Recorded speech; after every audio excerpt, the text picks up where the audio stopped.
Hello. I'm a little early with my devotional today. It's a little before 12:30, but I have someone coming to see me, and so I'm going to try and tuck this in before he gets here. If during this, because I'm doing this live stream, so I mean, if he walks in, he's not going to know he's on camera. So we'll all be polite and everything. But anyway, I just thought I would try and tuck this in here because I won't be back to the office for a little bit. But we're at Proverbs chapter 3, verse 7 today, and so. Let's just take a look at it. Once again, in this part of Proverbs, in chapter 3, we're reading two verses at a time, but we're still focusing on one verse. So we're just going to read verse 3, or chapter 3, verse 7 and 8. And I'm going to focus on chapter 7, and tomorrow we'll do chapter 8. The reason we're doing that is because the verses go together. And it's this idea of, do this and this will happen. And that's what this particular part of the book is structured like. So let's take a look in Proverbs chapter 3, verse 7 today. It says, "Do not be wise in your own eyes. Fear the Lord. Turn away from evil. It will be healing to your body and refreshment to your bones." So, I mean, the consequence, healing to your body, refreshment to your bones, that sounds awesome. We'll have a great time talking about that tomorrow because it's such a nice thought. But today, let's focus on what brings that. So it said, "Do not be wise in your own eyes. Do not be wise in your own eyes. Fear the Lord and turn away from evil." So what does this mean? Well, it's kind of talking about the idea of, that we're the worst people in the world to judge our own wisdom. We do. I mean, who doesn't do that? We often look at our own lives and you go, "I think I'm right." I mean, who thinks they're wrong, right? Usually when we think we're wrong, we change our mind, and then very quickly we're what we think is right again.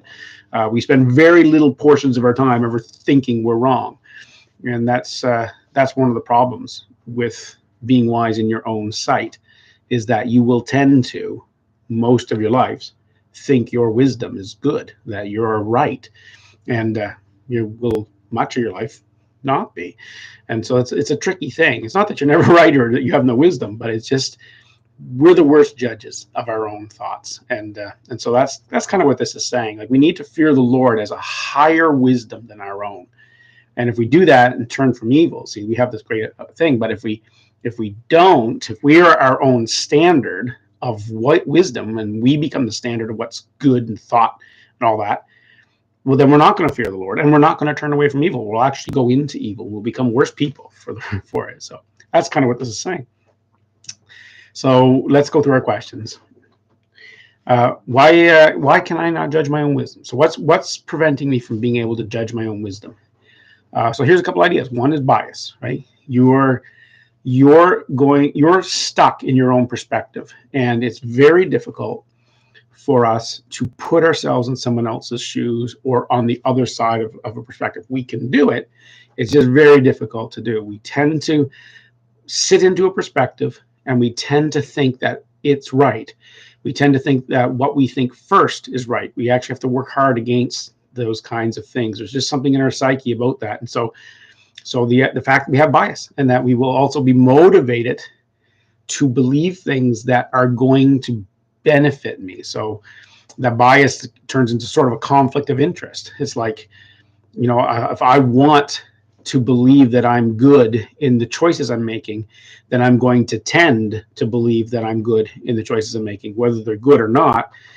My interest in being considered moral will supersede my wisdom. Often will cause me to not be able to adequately judge what I think is wise and right, and so on. And so that conflict of interest, it's in the same kind of idea as if we had somebody in a government office with a lot of power, and they didn't ever have to have any accountability to anyone other than themselves. We would all think, well, that's going to become a corrupt office. It's just going to be, because they're not accountable to anybody. Because we all recognize the conflict of interest. He's going to take up his own causes, and he's going to think he's right because he's got no accountability. And so that's the idea. And so we're not really good at this. And we also have limited data. Another reason why our own wisdom is not to be entirely trusted is because we don't know everything. We only know some things. No matter how smart you are, you don't know everything. And God, well, he does. He knows everything. He's got full perspective. And so we're just not good enough. We simply aren't that smart, and that's humbling, but that's the truth. Is we're simply not smart enough to be the judges of our own wisdom. So we got to be careful about being wise in our own eyes, in our own judgment. Question two: what about all those brilliant humans in history? Right? We can look down through the pages of history, and even in our current era, you can probably think up some names of people that you're like, man, that guy is brilliant. He's a genius. He's very smart. And there are lots of smart humans. But compared to who? Right? To other humans. Um, I think I mentioned this before, but there's a quote in one of the comic books that I always thought was interesting. Of this super powerful being, and he says, the smartest man in the world is no more danger to me than the smartest termite in the world. And it's like, well, that's an interesting quote, because it's true. What are we comparing ourselves to? Once again, we look at the brilliant humans in history, and they're wise in our own eyes. We think how bright they are, how smart they are. We compare them to other humans and think, wow, what a smart person. And compared to other humans, they are. But compared to God, no, they're not. I mean, there's one scripture that talks about God making foolish the wisdom of men. And this idea that even the foolishness of God is wiser than the wisest of humans. So it's not really the place to turn to humanity or any of the brilliant humans that we've had in history. You're not going to get the best wisdom from us. It's just not going to happen. Question three: is there a connection between self-assessed wisdom and pride? Because it sounds like I'm saying that, and actually, yeah, it's exactly what I'm saying. Absolutely. In fact, I actually would say self-measured wisdom is exactly the same thing as pride. It's actually what pride is.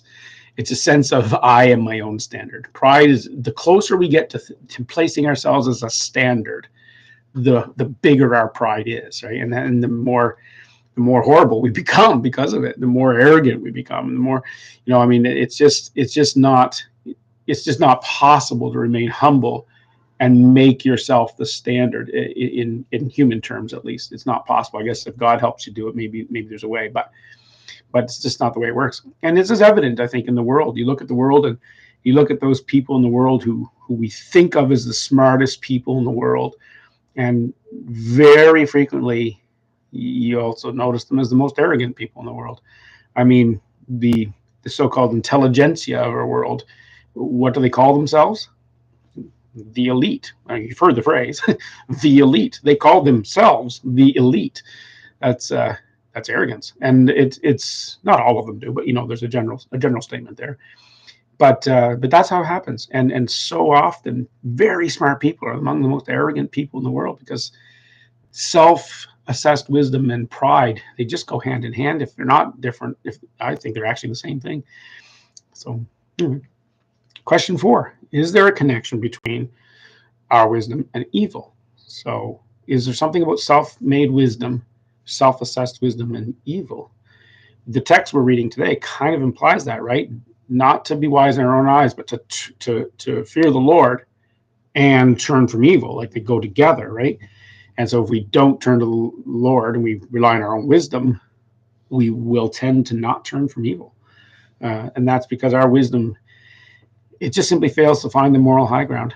You can't make intelligence based on yourself, and you can't make morality based on yourself. If you do that, in the same way that your intelligence will be failed and you will become arrogant, if you make your morality based on yourself, if you're moral in your own eyes, then you will fail to be moral, and you will become increasingly self-righteous and self-important, and that leads to significant evil. And throughout the pages of history, we can all think of very smart people who were super villains, right? I mean, plenty of them. It's a mistake. Our wisdom will become increasingly, if we are increasingly convinced of our own wisdom, we will become increasingly convinced of our own moral superiority. And that's just a terrible place to base your assessment of your own mind. It's just a terrible place to do it. We need a higher wisdom, a higher morality. And so we fear the Lord, the higher wisdom and the higher morality, and we turn from evil. And so then the next verse makes a lot of sense. But we'll cover that tomorrow. So for the end of this one today, always be humble about your ideas. Check them against God's wisdom. You may be really smart. I'm sure there's lots of smart people.